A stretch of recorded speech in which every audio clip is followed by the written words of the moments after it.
Okay. All righty. Well, what we have promised Terry is that she will have the floor at 10:30. So I'm sticking with it. So our part will be quite brief, but know that you have all the slides here.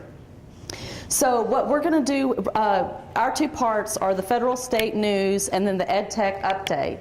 And so I'm going to kind of take you through those areas, and if you have any questions, let me know. And I want to thank Carrie for coming, because and that's the kind of thing that we need to make sure that when you have issues and you want to know more about a topic, let us know, and we'll make sure the right person gets here. So Carrie, so glad you gave up your morning to be with us. Yeah. And she does have a big job to do over there. We assist any way we can, but she has a huge job. All right, moving right into the federal and state news. What I wanted to do is just kind of give you a heads up and what are the big topics that we're hearing a lot about right now. And I think one of the most with a huge thing that's going on right now, and hopefully y'all are doing something about it, it's coming from the Office of Educational Technology, the U.S. Department of Education. But have y'all been involved with the Connected Educators Month? Are y'all familiar with what's going on? There's some webinars, there's activities, but it's all this big thing, and it happens to be October. So it's right now, and this is Connected Educators Month. Lots going on, and we just wanted to give you this news because I'm not sure if you know about it, but we want you to go back to your districts and share the word that there's lots going on. This is all from the U.S. Department of Education's website, and the link is www.ed.gov, and it's in your file. I did get the word that the file in the Dropbox, it is so big that it's taking a long time for you to download these slides. So we'll get them to you a different way, or actually probably another thing I'll do is cut them into smaller pieces. But you'll have this link. But at the U.S. Department of Education's website, it's Connected Educators Month. And what I think is really cool about it is there's lots of free resources, information, webinars, lots of great things to promote the Educator Month, the Connected Educator Month that's right now. Also, I just pulled a few articles from eSchool News, and there's lots of different articles in all different places, but they specifically highlighted Connected Educator Month. And Texas and Oregon, we put on a webinar about some of our resources, and I actually got to share a lot about Project Share in this webinar. And so I wanted to bring this up to you because it's a real big national event. It's this Connected Educators Month. And if you would want to take a look at what we shared, you can take a look through the eSchool News. And then there's Connected Educators Month, not to be confused with Connect ED. And hopefully y'all have heard of Connect ED, but this is the big initiative, and it was the president said on June 6, 2013 that the goal is to connect 99% of students across the country to broadband in 5 years. And you see the three areas that focused on upgraded connectivity, trained teachers, build on private sector innovation. And so this is a big initiative that's coming from the federal government to get everybody connected. So you're going to hear a lot about broadband connectivity and Connect ED. And Carrie just mentioned Connect EDU, which is the episode. So there's a lot of words that are very similar. So I wanted to make sure that everything is somewhat related, but they're also a little bit different as well. But Connect ED is the big initiative from the federal government. Something else, just a topic that is really, really hot right now is E-rate and the opportunity to make a difference in E-rate. And Richard is going to talk to you in just a few minutes about E-rate. And just wanted to let you know it's a big topic area, and if you have any gripes or if you love certain things about it, the whole process of getting the discounts, now's the time to be really, letting it known, and Richard will be kind of sharing with you about the status of the input back and forth. And there's more information. I mean, there's so much about E-rate right now. And then that's kind of those are the hottest topics I'm finding at the federal level. And then at the state level, if you want to know what's hot in Texas, or at least what's hot at TEA, we have the Texas Education Today newsletter that goes out, and it's news that goes out every month. And this month it went out and it's highlighting the graduation plans. And I know that I saw Jennifer here, and I know that she's been actively involved representing TCEA in efforts that the state board is working on. Also, if you're interested, there's a link in this newsletter. Summaries of SBOE actions can be found online, and it tells you exactly where you can go. So lots of action, lots of hot topics, and hopefully you'll kind of follow along with Jennifer and giving updates on the process. And it's just right now the state board has a lot of decisions to make about the graduation plans. Then what I wanted to do is, what is the latest news on the TEA front? This was September 17th, and there's a lot going on about instructional materials. And they're supposed to be adopted at the November board meeting, the new materials. And these are the materials that will go into schools next year. It's Proclamation 2014. And so there was a deal about being able to see samples, because usually the process is you get to see the samples at the end, but folks that are talking and testifying at the board meeting, they want to see the kind of like finished products before they can make decisions about whether they're approved or not. So actually, the new samples are at the service centers now. So if you want to see what's out there, they're there, and then November is when they're scheduled to be approved. So kind of giving you a heads up that the new samples are at your service centers. If you contact them directly, then they can work with you to get copies, is what I'm understanding as well, or access to it. And all these are electronic. The samples are electronic. Then, just so that you know, so the Proclamation 2014, if you're just curious, hopefully you're in the loop on all of this, but these were science products, K-12, math products, K-8, and tech apps, K-12. And so new products are going to be available, and so these are the things that are going to be approved at the November board meeting. John couldn't be here, but just a few things. Again, he wanted to give the status of the proclamation, and I think I've given that so that you know that November is really big about the actual approving of the materials. He wanted you to know, hey, next adoption is Proclamation 2015. It's already been called for: fine arts, social studies, K-12, math, secondary. And he wanted me to just mention briefly about the instructional materials allotment, and I know that Jennifer talks a whole lot about it, but he wanted me to tell you that if you're interested in knowing, like day to day, who's done what the percentages, like what's been used, what's this IMA been used for, it's right on our technology, well, it's actually the IMET, Instructional Materials and Educational Technology website. And so I can give you the link if you're interested, but I know that, Jennifer, do you have any words of wisdom about the IMA? I know you keep up with it so much, and so, but I wanted to give you an opportunity to say a few words about it since it's your baby, too. Well, the rules haven't changed, but they do have some additional information. They do have a list now that's probably been there for a while. I just saw it when I was preparing for the legislative update in September. They have a list of every single school district's purchases for instructional materials. You don't have one for technology purchases, but you do have instructional materials, which I think is useful information. But then also, I do, and I think the group yesterday went to the IMA conference session, I do have a spreadsheet that I update at least once a month. I do it every time I do a presentation, where I take that information that they give out, and then I have created some different formulas so you can kind of see how much percentage of the money is being spent on textbooks and how much is being spent on technology.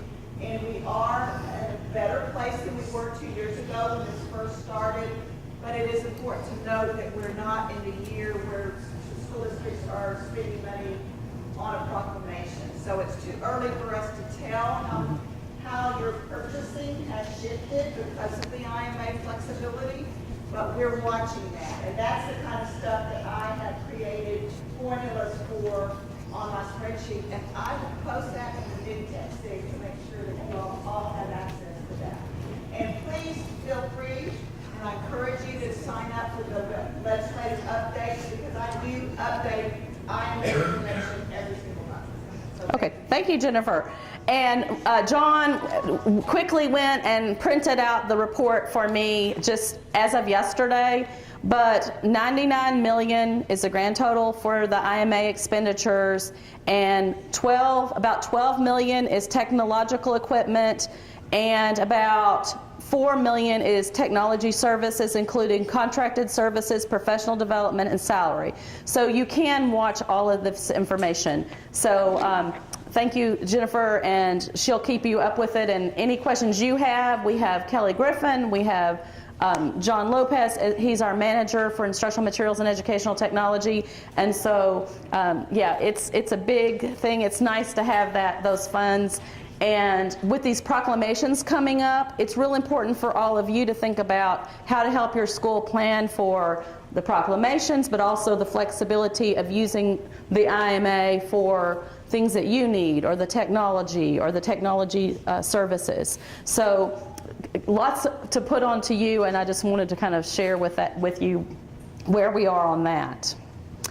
The other thing is, I didn't know if you knew, but, and Carrie, I see her back there, but we're so proud because TEA's Project Share earned national recognition through this was from the Center for Digital Education. And so we got the 2013 Digital Education Achievement Award for Department of Education. So we're proud of that. I think it's really all that professional development and all the resources, and we do appreciate you sharing with us ways to improve.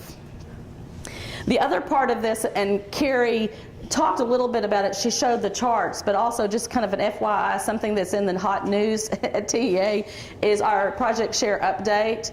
And it talks about everything that we're planning to do and gives links to everything that Carrie mentioned today. That was on September 4th it went out. Then September 19th, what came out was Texas Student Data System Transition and Implementation Plan, and talking about changes there. And so we tried to say what's hot in the news and try to get the right people here to help you and learn what's going on, and so that you can share back and forth. So that's why Terry is here to talk about TSDS and a little bit later. So with that, I'm going to call Tammy up because we did a newsletter. So what's hot in the news, we felt like it was important for us as Ed Tech to come out and say, hey, what we think is hot in the news. So Tammy, if you could come up. I'm moving into the Ed Tech section. And she's going to kind of walk you through the newsletter. Tammy is the person who, she does Star Chart for us, helps us with Star Chart technical assistance, as well as all of our kind of artsy things, such as our progress report, our newsletters, web things. She's involved with all of that. So this is her creation, but we tried to put as much information as we could in our newsletter. So here it is. And so Tammy, have it. All right, I don't know if everyone can hear me, but we started with the contents report. It's going a little fast now. Oh, here, I'll start back over. You need this, I think. All righty. Oh. I'll get her started and get you. Okay, off.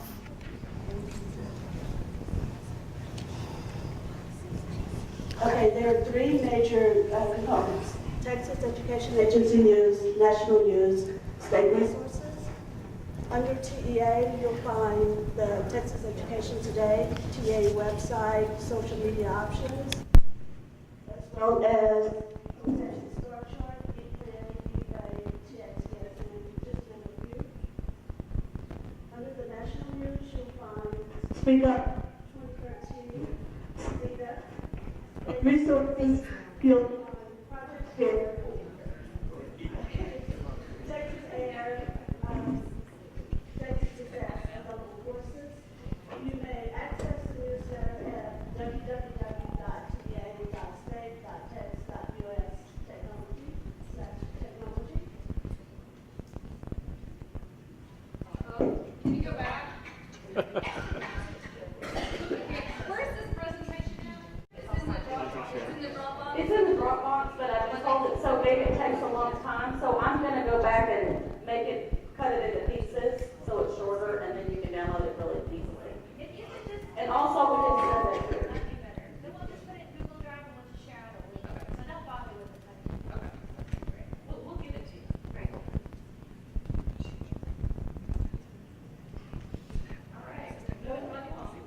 The Curriculum Library Ed Tech TTN was held this August, and there were 3 presentations.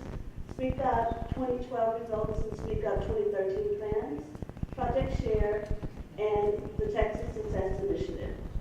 You can get slides to all of the presentations by going to Karen Hunn's Project Share e-portfolio. The link is there. And for the access code, you'll need to put in CLET. And y'all asked me about the Texas Success Initiative. These are the very latest slides that you can share in your schools. And so if you go to my e-portfolio, you can access them.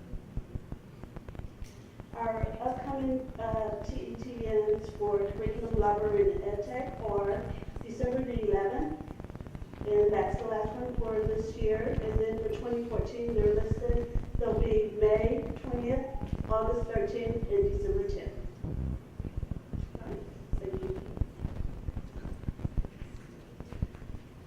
All right. Technology, just got it. I'm going to continue. And so, on top. All right, so. We're going to kind of move along again because we are under a time constraint and also spend this ed tech time talking to you about E-rate because lots is happening. And so we'll move into that in just a minute. But before we do, we're working on something and we really would love your assistance. And there is a wiki asking you for information and resources to help us with this project. What we're trying to do is work on a course on technology planning. And what is it you need to know and be able to do and what resources are out there and put it all together as a technology planning resource. And so what we are hoping to do is take our technology continuum and hopefully you have seen this before. Okay.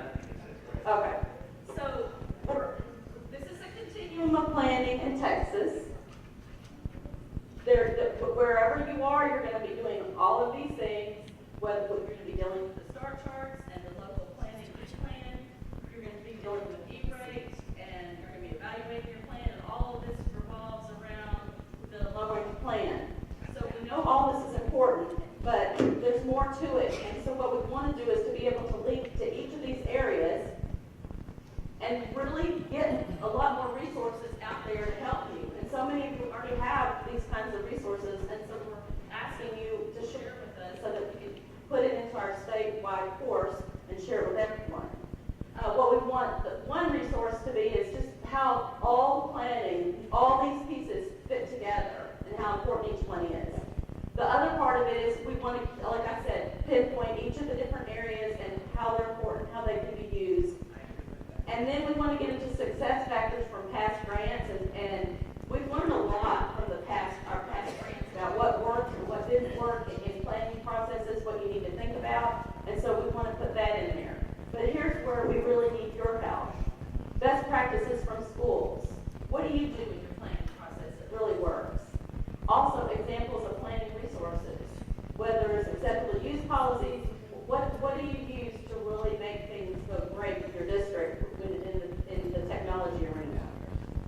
We want information provided for a lot of different audiences. We want teachers, we want administrators, we want technology coordinators, we want a lot of different audiences who could benefit from this technology planning resource. And then we want it all aligned with the long-range plan and the National EdTech Plan. We want it all to fit together, but to provide you lots of resources. And we're working on this, and at this point, it's very technical kinds of things that we say. It's pretty official. Here are the E-rate forms, and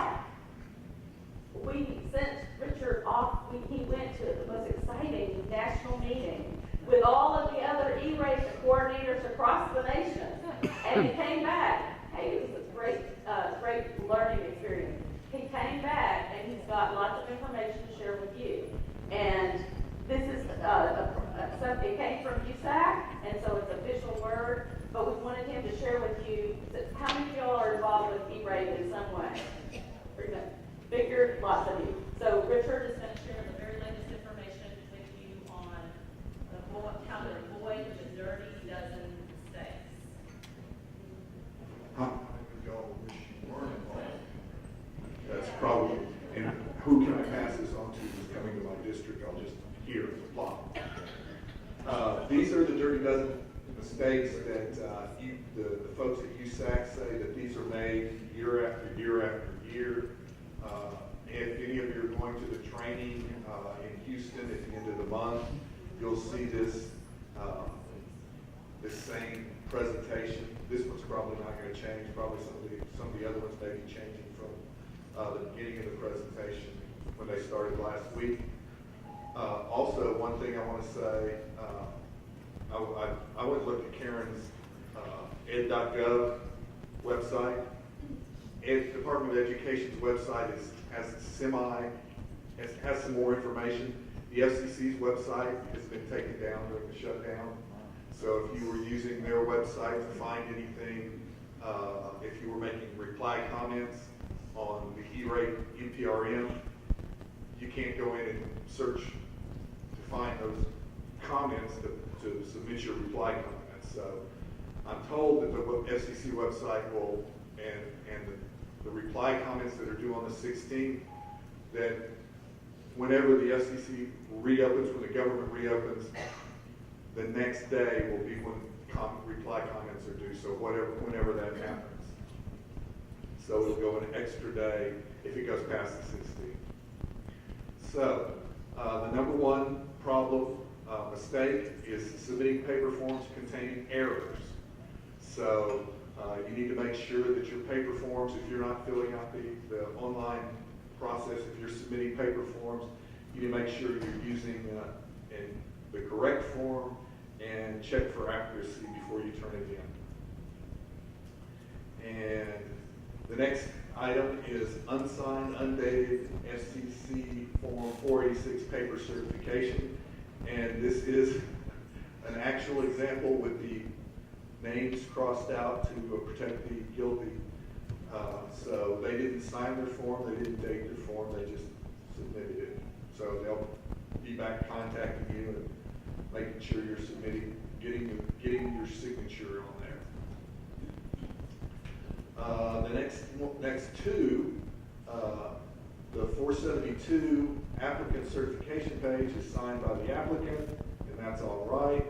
But then that's also the form that has to be signed by your service provider, and this person just went ahead and signed it for the service provider and put their information. So if it has to be signed by you and the service provider, you need to make sure that you're signing the right side and they're signing their side. Submitting paper forms that contain errors. The one way they're saying to avoid that is fill out the online process, check your work for accuracy, and make sure that the source documents contain the correct information, and ask the Customer Service Bureau for help if you need it. This is a big one, missing deadlines.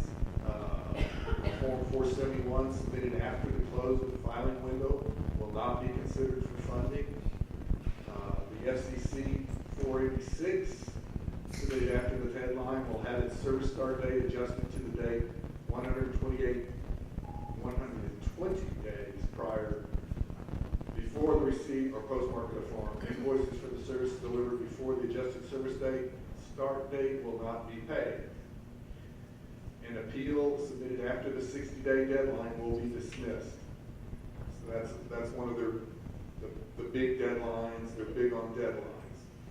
And if you get a decision that you don't like, you need to make sure that you appeal it within the time frame. Service delivery extensions submitted after the last day for services to receive services will be rejected. Invoice submitted after the invoice deadline will be rejected. You must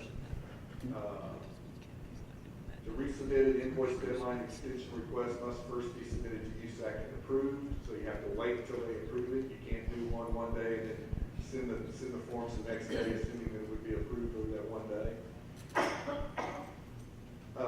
Ministerial or clerical error corrections submitted after the funding commitment decision letter is issued will not be made by PIA.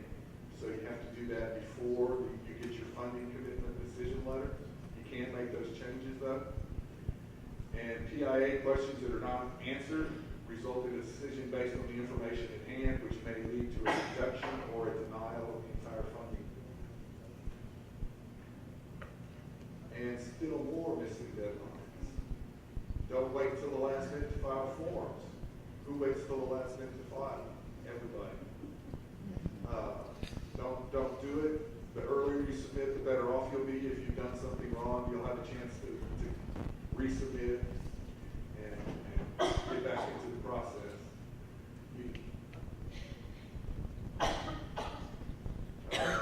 What else in there? Use the deadline tool online at USAC to determine if you're not sure of the deadline. They have a little tool. You can enter the dates, and it'll tell you what your deadline will be. And ask the Client Service Bureau for help if you need it.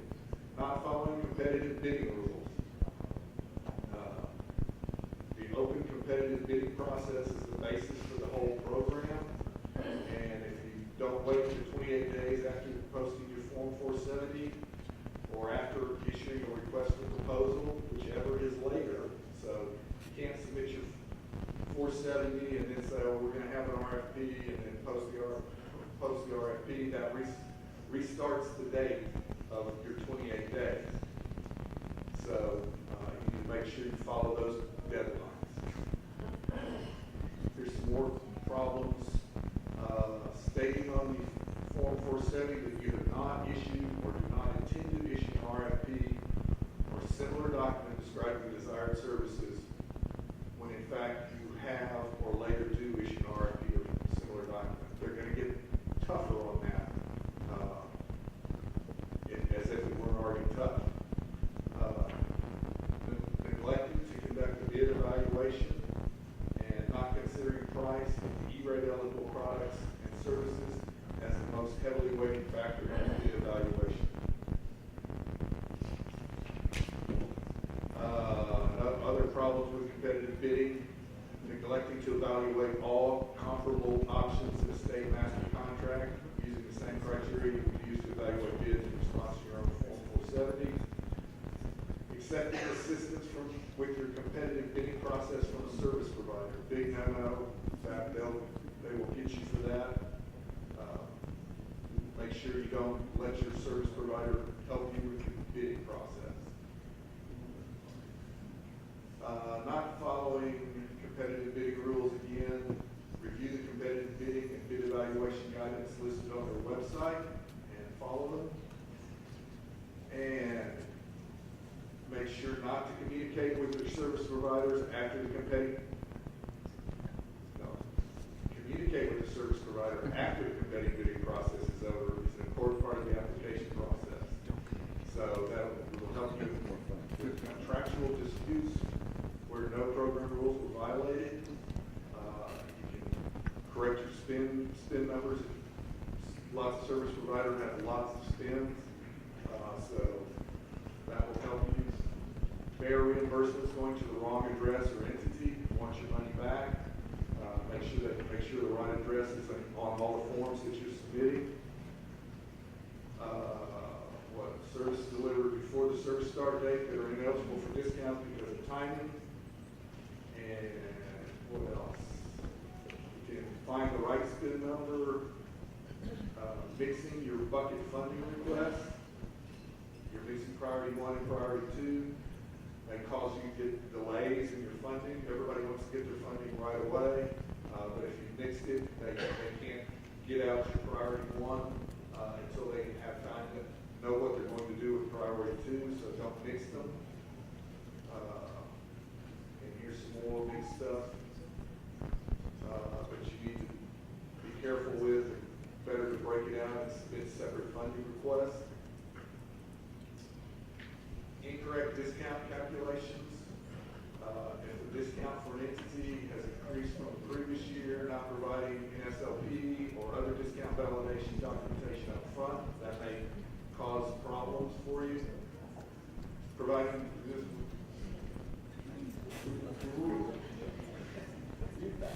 Faster fingers than I can talk.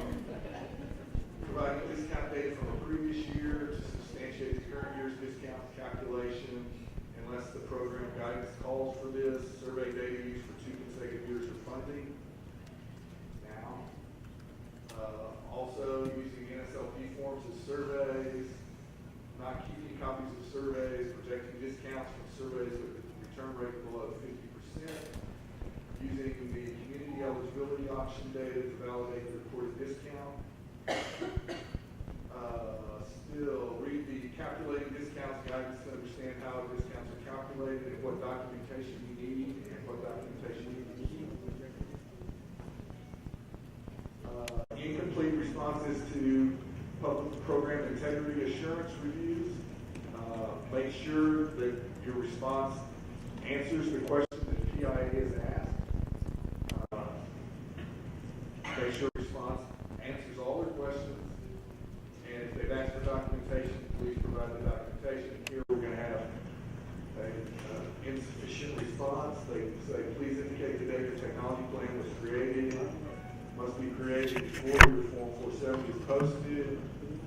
And they say their response was the fiscal year 2011, the technology plan was already approved prior to the posting of the Form 470. Please advise that the creation date is still required. Yes, they wanted the date, give them a date. Let's see, here they're giving an insufficient response. If you disagree with the determination, you have more information, please provide it. While I don't totally agree with the decision, as this is a continuation contract, we have to accept your decision. Well, they didn't really answer the PIA's response.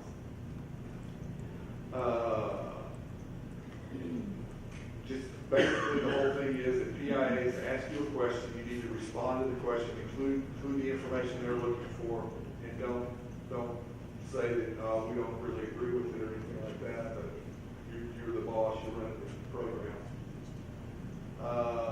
Missing or incomplete item 21s, you need to make sure that all of that information is included.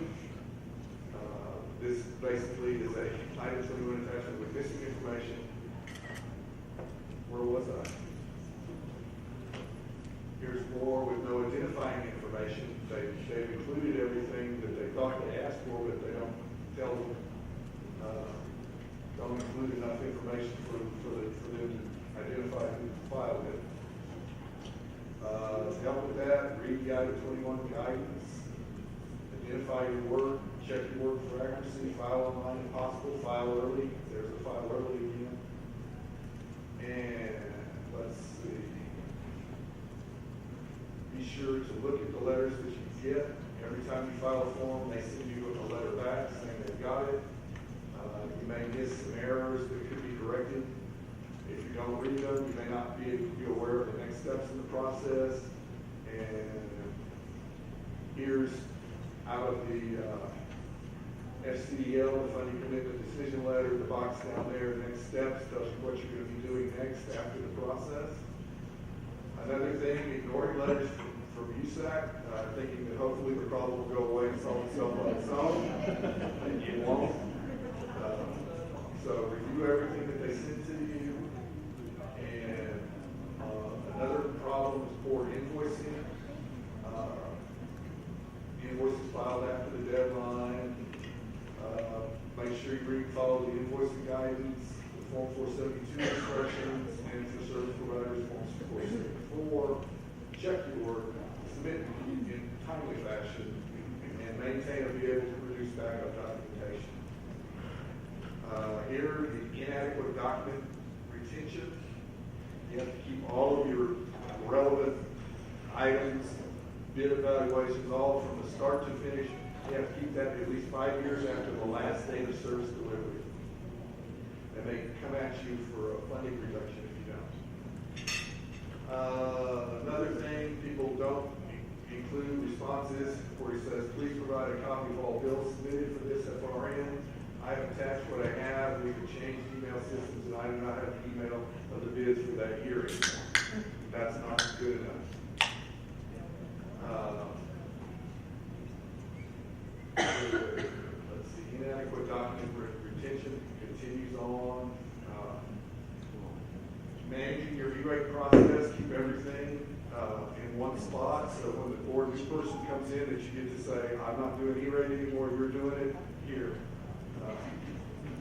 You need to make sure that you have all those forms available, that somebody can come back 4.5 years from then and figure out what happened when you're gone and retired, living a good life.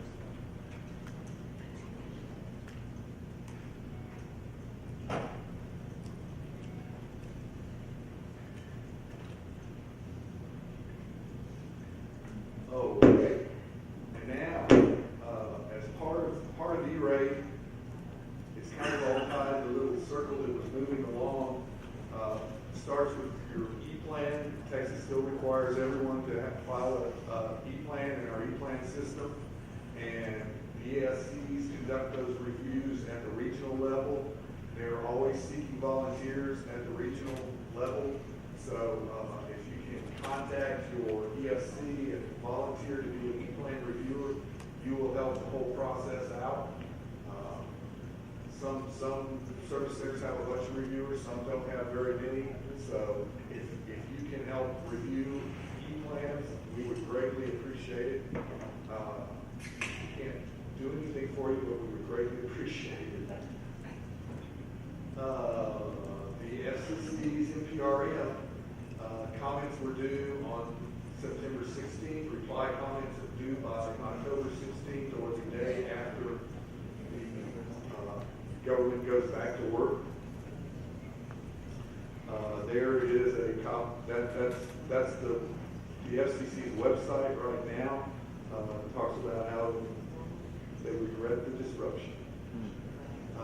So if you were going to submit reply comments, if you want to submit any comment at all regarding the NPRM on E-rate, feel free to do that. You don't have to respond to the comments. You can go ahead and submit comments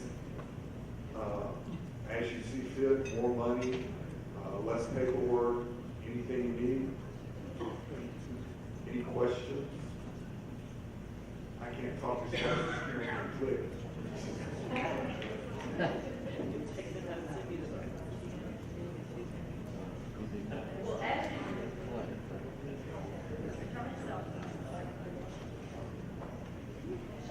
As you can see, I think we got our place where we sent him to DC to get the training. So he's shared all that information with you, and if you have any specific questions, please get back with him. And we're just excited that he came back and had a lot of new information for us about E-rate.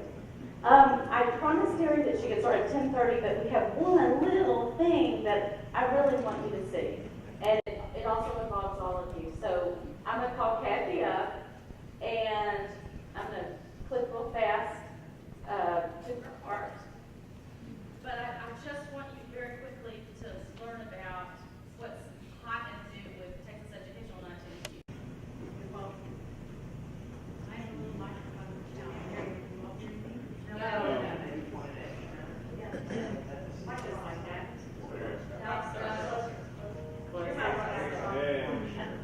I told you, a little microphone challenge. So you're all familiar with Texas Education on iTunes. It's our state iTunes site, which we share resources from public school districts and charters, ESCs, state universities, museums, and other organizations, as well as TEA. So it's part of the Project Share initiative. If you look in the little slider window on Project Share, it will take you to Texas Education on iTunes directly. And this is the site. You see what's new. We have resources from the TEA, we have science features, and we just want you to be aware of all this great supplemental resources for the classroom. And Karen, you'll take us to the next slide. Some of the most popular are the kid videos in Algebra 1, Algebra 2, Geometry, and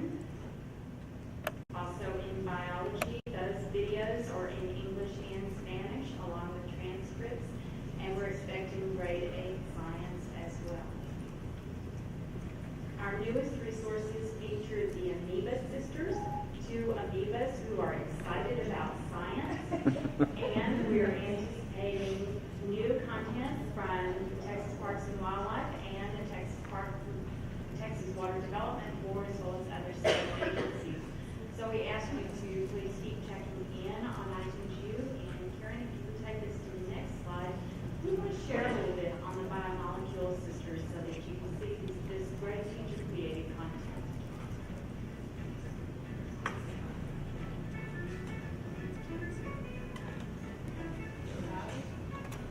Today we're going to talk about something that makes up all of life. They are the 4 biomolecules. And before we get into what the 4 biomolecules are, we need to talk about some vocabulary. So one vocabulary word that we need to know is the word monomer. A monomer. A monomer is a building block. So for example, if I had some large substance, the parts that make up that substance are called monomers. They're like building blocks. So we're going to talk about monomers a lot today, and that's just a vocab word that we need. So remember how I said that there's 4 biomolecules that make up life, and we're going to mention all 4 of them today. We're going to talk about what their monomers are. Again, that's building blocks. What elements make them up, and their function. Okay, so let's talk about these. So the very first one are carbs, carbohydrates. Carbs are something that you probably heard about when people are talking about diets. You know, they try to go low carb, or maybe they want a lot of carbs. Diets obese come and go. But carbs are actually a very important source of energy. In fact, that's one big function for carbs. Great, fast source of energy. If you were a marathon runner, you might want to eat a lot of carbs the night before a race. Lots of marathon runners, they do something called pasta loading. They eat a big pasta dinner the night before they're going to go out on their marathon. Now, carbs have a monomer. Again, remember, monomers are building blocks. The monomer for a carb is called a monosaccharide. We want it. Now, that's a big mouthful, but monosaccharide made up of carbohydrates. Next thing, lipids. Lipids are better known as fats, and they have 2. Well, this is just a great example. We wanted you to see it. There are 3 videos from the Amoeba Sisters up now. We have more coming. So please be sure to share this out with your science teachers, make them aware of it, and if parents did. You have teachers doing some wonderful content like this, please send it our way. We put it through a pretty quick review process. These folks were great. You know, I told them it would be reviewed, and they were very excited about that. They were like, oh, wonderful, because they want to know if there's something they need to fix, and that was just very refreshing to hear from them and to get their content up. And we also wanted to let you know that if you go onto the iTunes U site, and I'm sure you're all aware that many of our school districts now also have iTunes U sites. Some of this content is for local use, but you will also find content that you can use for yourselves, and we have ESCs that have content in iTunes U as well, so we invite you to please take a look at that. Karen? And that is just a brief bit about iTunes, just to remind you that please send content our way, and please let your teachers know about the great content for supplemental resources in their classrooms on iTunes. Thank you.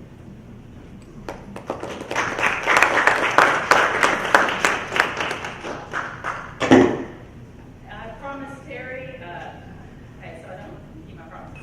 Well, I'm trying. Maybe my clock is a little, maybe my phone is a little bit. Anyhow, what I wanted to do before while Terry's getting set up is just to talk to you a little bit.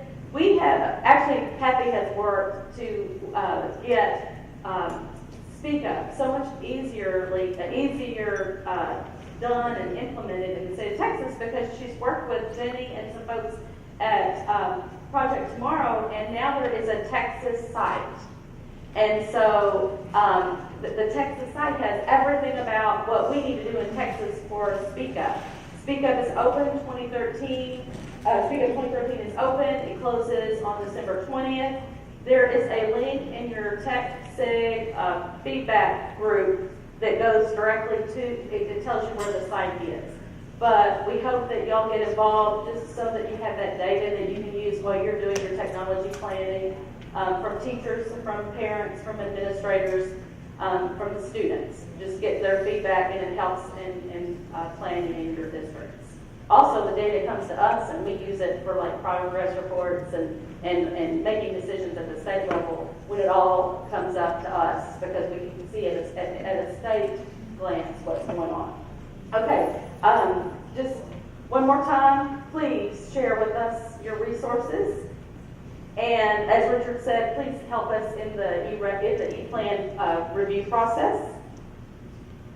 Please give us feedback in the wikis and the forums. And we so much appreciate you. If you need additional information, we can post it in here in your TECSIG feedback group. I tried to, again, put the important information along the left-hand side, and you'll actually see things like the Speak Up 2013 and others. So hopefully that will help you out. And here's how you can get in touch with each of us in the team. And we are so excited that what y'all do and anything we can do to make your life easier or anything we can do to support you, we're here. That's what we're there for. So thank you. Well, maybe we can take some questions while Terry's getting ready to coming up, but actually it's pretty close. I'll make it while I'm getting her hooked up. How Take about about 5 minutes, get on stretch a little bit, and if you have questions, do that while we're getting set up. So, 5 minute break, you guys stand up, stretch, get oxygen to your brain.